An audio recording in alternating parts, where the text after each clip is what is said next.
Hello everybody, welcome back, I'm MrRedClaw. Welcome back to an episode of Formula 1 2021, my team career, this time the Japanese Grand Prix. Before we get into it, head down below, like and subscribe, it does help out a lot, and let's get right into it.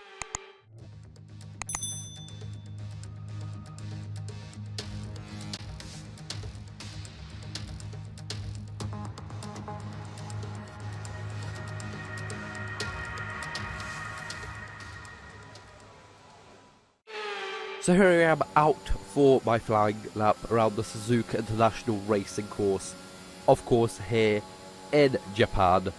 Quite a nice circuit, but I really don't like it when I have a car at this track where it doesn't really want to turn in the first sector over here.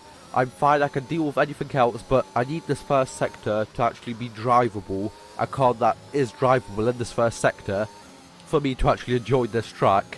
And as you can see over there, it isn't too drivable. I had a lot of problems with this car. I actually changed the front wing from 6 to 8 for this final lap over here, just to see if I can actually do anything to actually get this car to turn into a corner normally like it should. But it just didn't happen. I honestly think this, of course these cars are slower than the ones last year's game as well, I'm pretty sure. But I'm definitely way slower this time around than last year. Maybe not, because I am on the wheel this time, not the controller, and I am a little bit better at the game than last year. As we go through 130R, I'm just 20 milliseconds up on our personal best over there. It's not looking too good, and as you're going to see, we're not going to have that good of a car to fight with. As we cross the line, we actually lose time on the final lap, and we stay P18 with Lewis Hamilton on pole, Bottas in second, and Perez actually beating out Max Verstappen for the third place spot. But I guess we're going to see if we can do anything during the race tomorrow and see if we actually have any pace. We come to you live today from the Mie Prefecture in the south of Japan's Honshu Island for a race that has seen many title deciders over the years.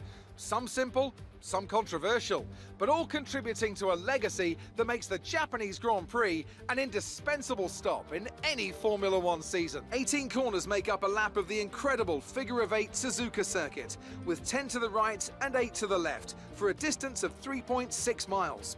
Average lap speeds around here are fairly quick. If it stays dry, then expect somewhere in the region of 136 miles per hour.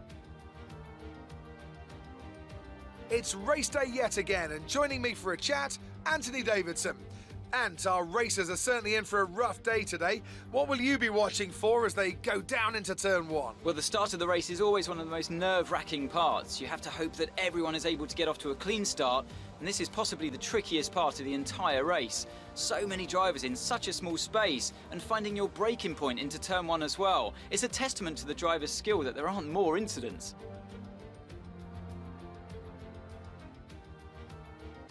Before we begin, let's take a quick look at the grid lineup for today's race. An immense lap from Lewis Hamilton yesterday puts him on pole position, and Valtteri Bottas will line up alongside. Moving on to the rest of the grid, we have Perez, Verstappen, Lando Norris and Ricciardo, Fernando Alonso, Vettel, Ocon and Yuki Tsunoda, Stroll, Raikkonen, Antonio Giovinazzi and Russell. Sainz, they'll be starting further back after an earlier grid penalty. Red, Charles Leclerc and Mick Schumacher. Gasly, they've taken a grid penalty. Ireland, Latifi and Nikita Mazepin. And with preparations almost complete, let's head down to the track. So here we are lined up actually in P16, as a couple of people had some sort of penalties given to them. So we actually started 2 places ahead, but that it's not really going to do too much on the start over here, as we immediately fall down to P19. We go around the outside, find a nice space, a nice gap to get past, go up to P16 for a bit, but then we lose the place to Leclerc and Gasly, a little bit of contact with him, but we managed to get past, at least for now. A bit later on lap 1, past the Degner curves, we try and send it down the inside of Leclerc once again, but this car is just so slow that I just don't have the power out of that corner to actually go and overtake him. And on lap 2, Gasly finally overtakes me because he is in a much faster car and on softs as well. Most people are doing a 2-stop, and then I'm going to try and get away with a 1-stop once again like we did in Singapore last time out, which helped a lot. Of course, we finished in P5, our season best so far, the best performance we've had so far during the season. P5, 10 points, absolutely huge. But as you're going to see, it's not going to work out this time around, as of course at Singapore it's a lot harder to overtake than it is over here. And at Singapore we had the car that was actually kind of more suited to that track than it is over here. And on lap 6 over here, just a bit further, on lap 5, towards the end of lap 5, Schumacher overtook us into 130R as we just kind of messed up into the first turn. I tried to go down the inside, but that's not where you overtake. You have to go around the outside, as that's the racing line, that's the faster line. On lap 8, Sainz pits, we go up to P18, make that P17, or is it, as we just oversteer out of the corner. No grip, no bite in those 2 front tyres. But on lap 9, we are going to make it work, and we are going to pass Schumacher, as those softs might seem to finally be kind of wearing out. As on lap 10, pretty sure that was George Russell pitting, and on lap 11 a couple more people pitting who actually move up to P13. But it did work out last time out at Singapore, as I said before, because it's a lot harder to overtake over there. As you're going to see, it's not going to work out too well over here. On lap 11, Sainz gets past us. He is on the soft, he is on a 2-stop, and we're going to actually pit in on lap 15 onto the medium tyres. As a couple more people pit, we actually move up to P12, and on lap 14 over here, Stroll getting past us out of that spoon curve over there, as that and kind of like the S's section right at the start, that's probably where we were losing the most time out to everyone. The first turn was fine, Degner curves fine as always. Really love those two corners. On lap 15, we're going to go 3 wide into 130R, or are we? I kind of back out.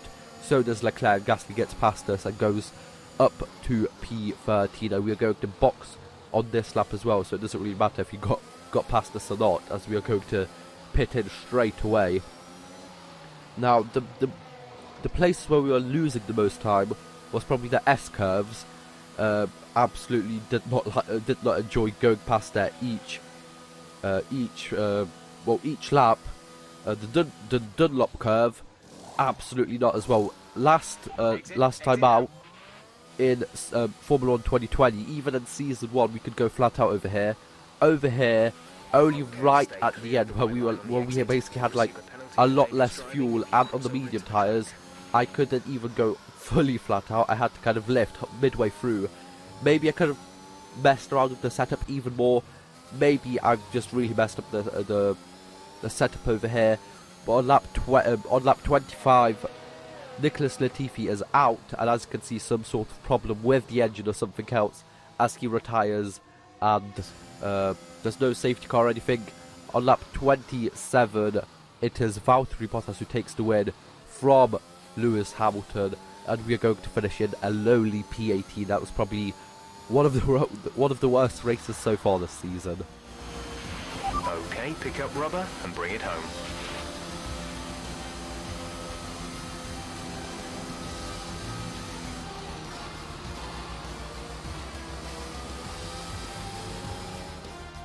That's it then for another fantastic Grand Prix here in Japan. A brilliant victory that has thoroughly earned the applause from the sellout crowd here today.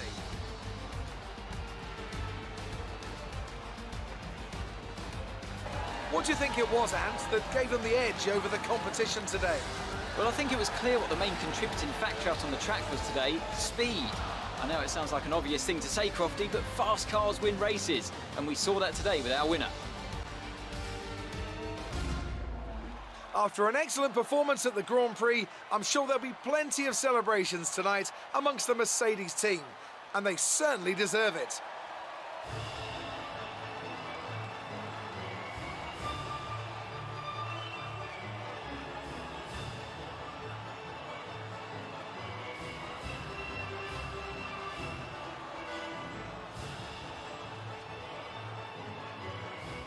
So here we go, a lowly finish for us in P18 as Bottas takes the win from Lewis Hamilton and actually Perez keeps on the podium from Verstappen. In the driver standings we lose a place, 3 points to Vettel, and Stroll closes up 2 points only away from the Canadian. In the constructors standings we actually equal on points with Alpine, so it's going to be an interesting battle for 7th right up until the end of the season. But for now, that is going to be it. So I hope you guys enjoyed. Like, share, subscribe. We'll see you guys next time. Bye bye.